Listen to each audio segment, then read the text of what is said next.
Hey folks, I hope you're doing well today, and I hope you're ready to continue to talk about bullying. Last time, I made the point that anyone and anything can become a bully at any time. That it's not just bad people who can be bullies, but also good people as well.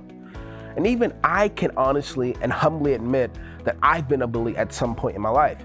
So it's important that we take the time to reflect on our behaviors so that we are empowering people rather than bullying them. But I also made the point that anything can be a bully. In fact, I showed how there are systems and entities that promote bullying culture.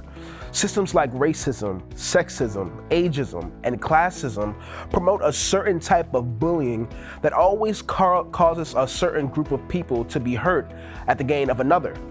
And while I didn't say it in the last segment, I want to say it now that all of these forms of bullying fall underneath the biggest bully, which were shown in Revelation to be Babylon. Now, Babylon can be seen as a bully that exerts its power to the disadvantage of the people on the earth. But like all bullies, even Babylon will fall. And Babylon will fall because bullies always have a weakness. Remember, in our last segment, I talked about the Karate Kid.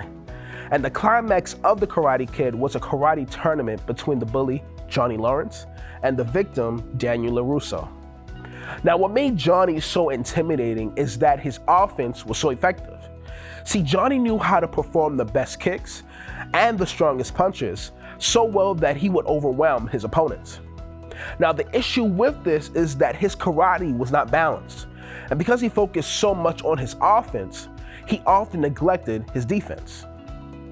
So much so that when he went up against Daniel LaRusso, who was taught to prioritize defense, Johnny finally lost because his aggressive offense created an opportunity for Daniel to deliver a defensive blow that ended the match.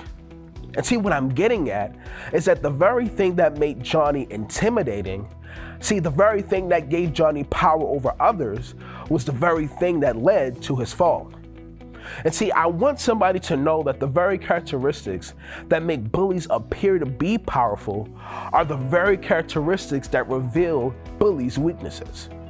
So as it relates to Babylon falling, the reason it will fall is because it will be destroyed by its own sin and wickedness.